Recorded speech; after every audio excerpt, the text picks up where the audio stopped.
Je quitte la Guadeloupe et les terres françaises pour naviguer avec un équipage tout frais.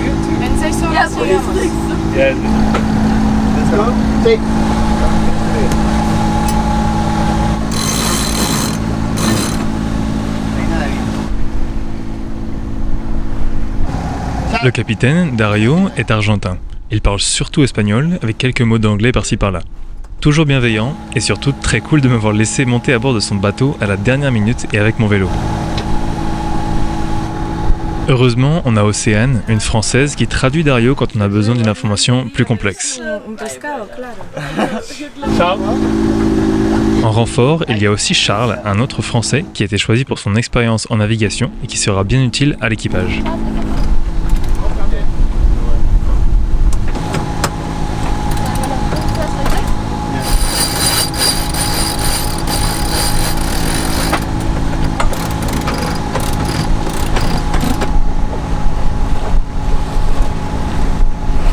Puis il y a Inga, une jeune Allemande, et Andra, une Estonienne, qui complètent l'équipage.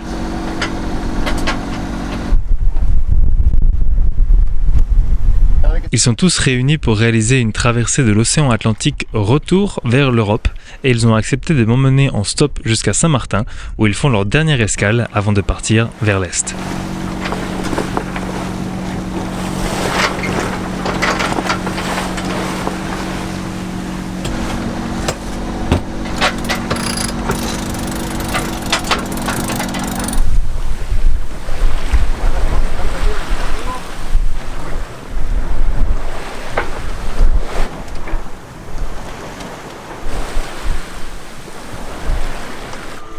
C'est un trajet rapide, on prévoit seulement 2 jours, avec un premier arrêt aux abords de l'île de Montserrat. On est arrivé à Montserrat, moins de 6 heures, en 5 heures, super rapide. Tu connais l'histoire un petit peu? Oui, quelqu'un m'a dit que c'était une... je sais pas en fait. Ça fait trop longtemps que...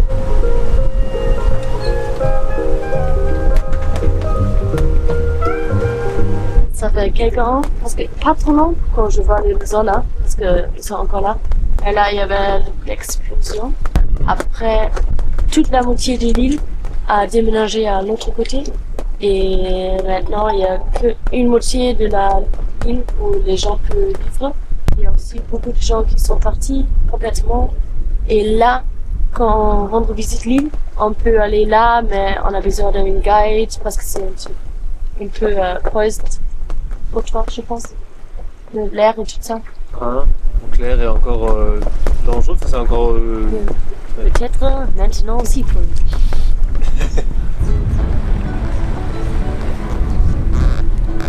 Está muy cerca.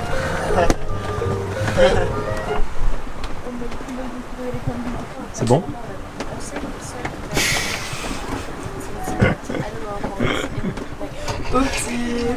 Ouais, c'est vraiment le truc le moins élégant à manger une mangue quoi. Oui. Et en même temps je trouve qu'il n'y a pas meilleur que de manger avec, Ah oui, avec les mains déjà. avec les mains et de sentir les... C'est si beau, Ouais, c'est trop beau, c'est incroyable. j'aime trop. Il y a un château là-bas. Bah ça a l'air d'être une grande maison en tout cas, ouais. Ouais, je me dis, comme c'est minuscule, c'est forcément énorme en arrivant, mais pas forcément. On profite des derniers rayons de soleil et de cette belle lumière dorée dans le calme du vent et de la mer.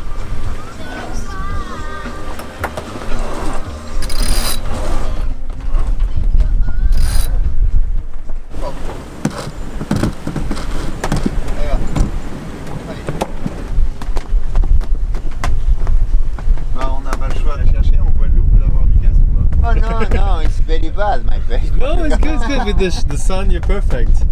Ah, guapo, yeah, guapo. Okay.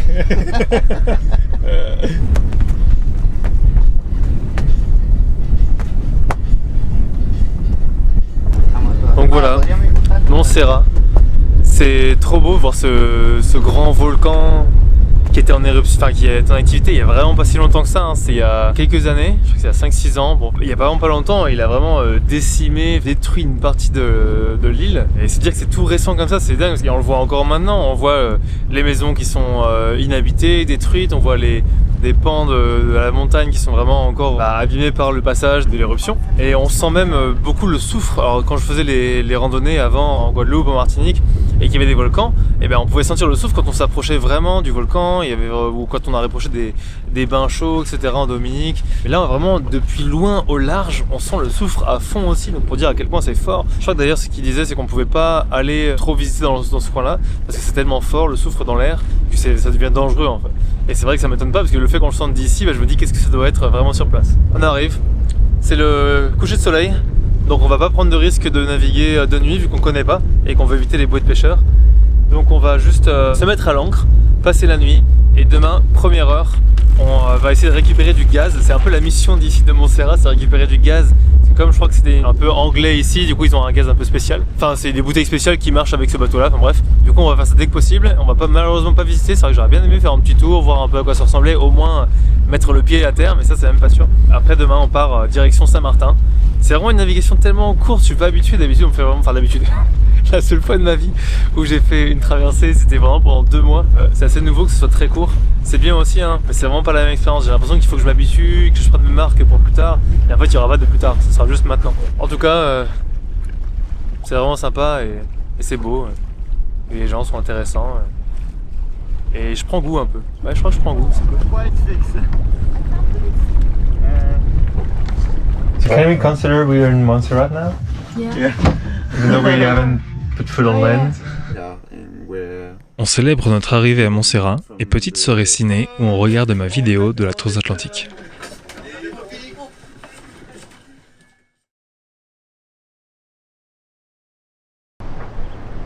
Première nuit, on est donc bien arrivé à Montserrat. Sauf que ce qui s'est passé, c'est qu'en fait on s'est arrêté pas loin de la terre. Et donc là on commençait tous à dormir et à 23h, en pleine nuit, on voit une lumière et des gens qui arrivent. Et là on comprend pas, c'est un petit bateau qui se rapproche de nous. Et en fait c'était la police qui venait, donc 3 mecs armés sur un canoë qui viennent nous voir.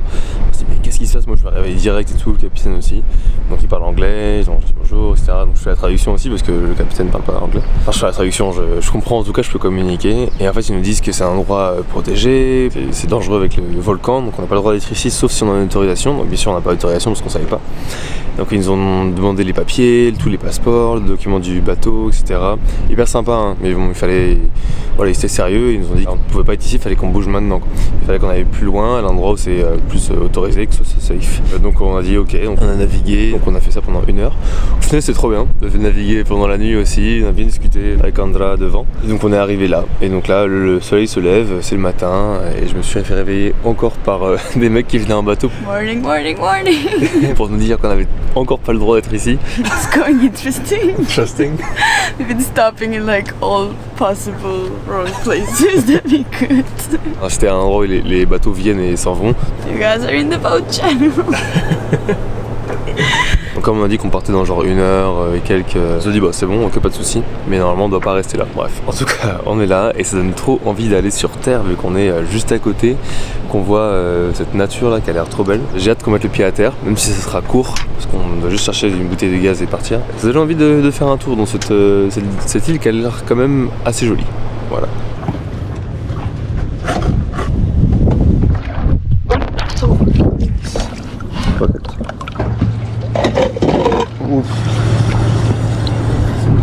Hello. Do you know where we can buy gas for kitchen? Propane. Which? Right over there. Propane? Yeah, right over there. Okay. Propane.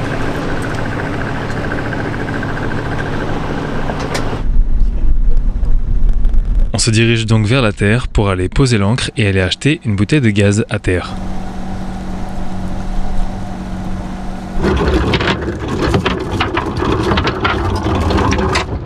T'attends et tu vas voir que soit tu vas sentir dans tes mains, ça tend, soit que ça va faire frotter sur le sol, tu vas sentir.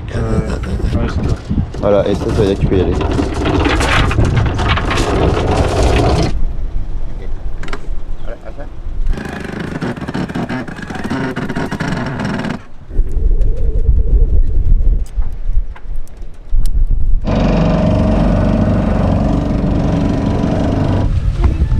Morning.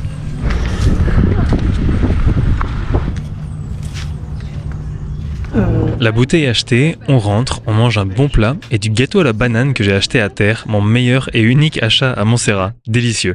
Les filles nagent un peu et on reprend la route.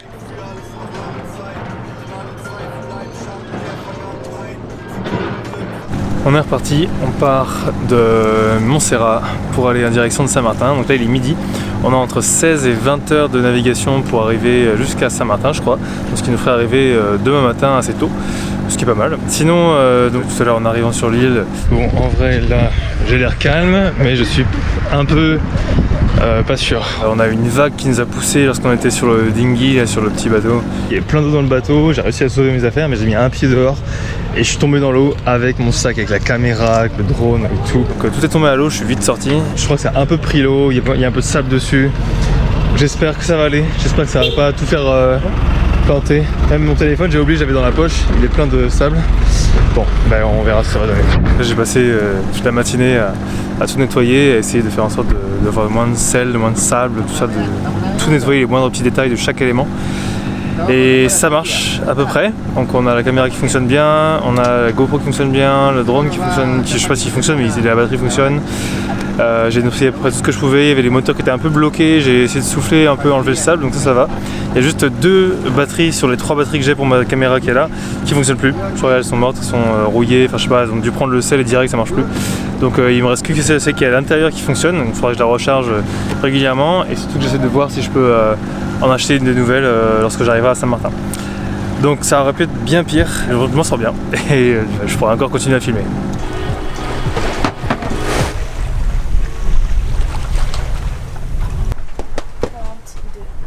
Andra me fabrique un bracelet avec une pièce de métal trouvée sur place qui apparemment porte chance. Ça me fait un souvenir de cette traversée.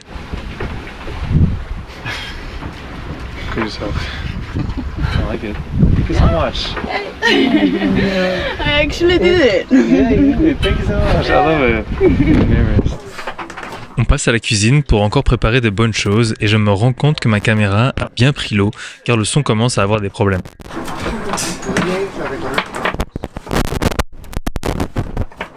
Ce qui ne m'empêche pas de filmer 3 personnes avec des couteaux aiguisés dans un endroit restreint sur un bateau en mouvement. Thank you so much. That's it. Which island is this? In Estonia? Kaufman.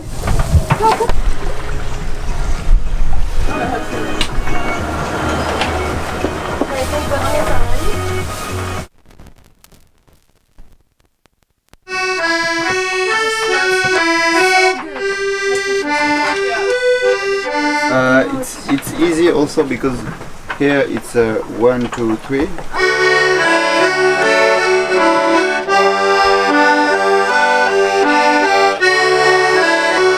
Charles est en train d'apprendre l'accordéon et nous fait une petite démonstration avant le repas.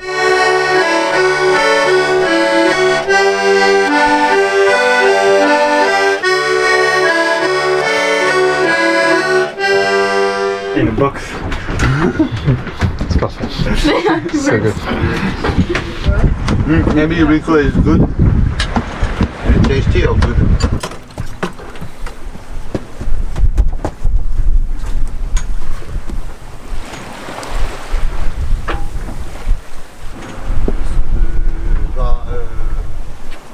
Certains écoutent de la musique, d'autres regardent le coucher de soleil. Charles lit. Chacun profite de cette fin de journée à sa manière.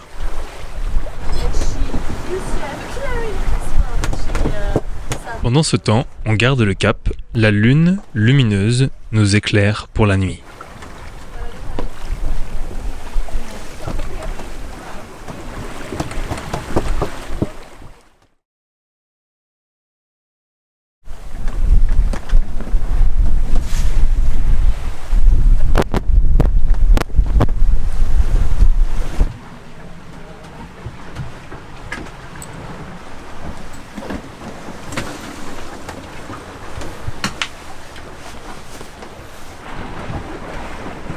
Matin tranquille, certains terminent leur nuit et d'autres commencent leur sieste.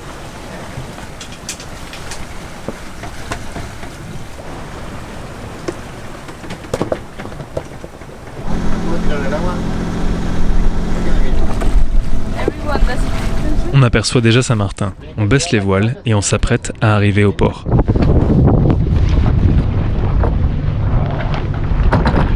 Ça s'appelle un amarre.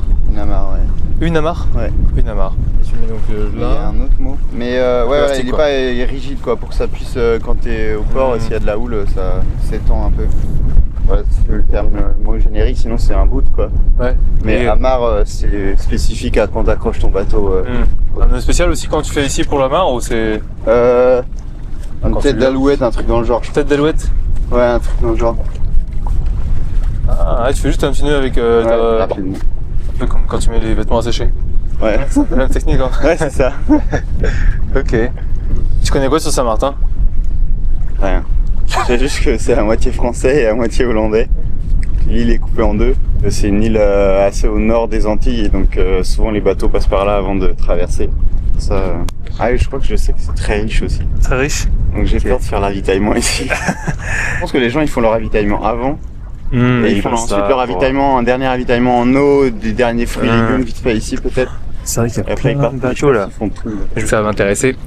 Pouvoir aller vers la Floride et vu qu'il y a plein de bateaux. Le but c'est de rester combien de temps ici? 2 jours en plus on espère.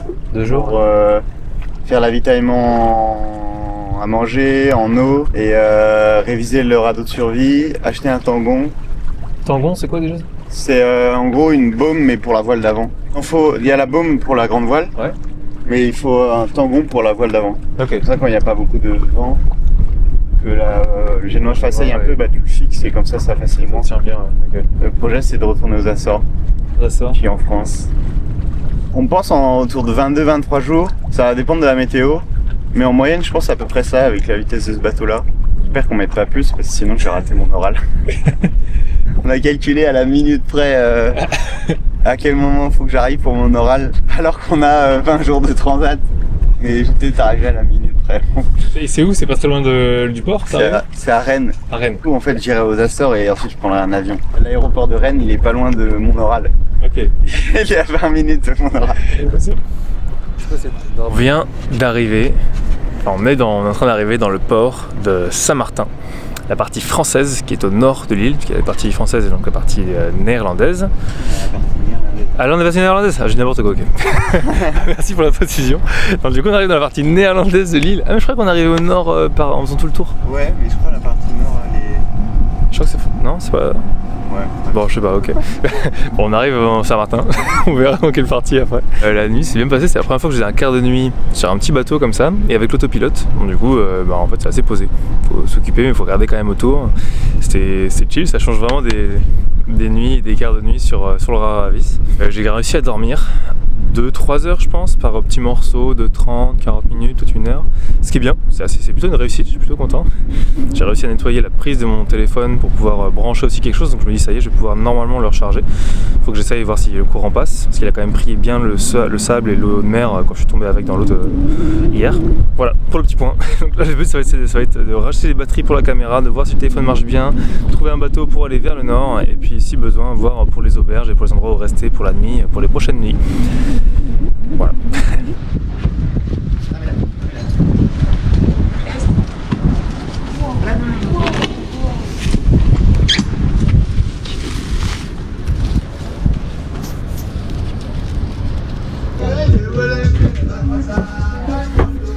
Là où je stocke mon vélo.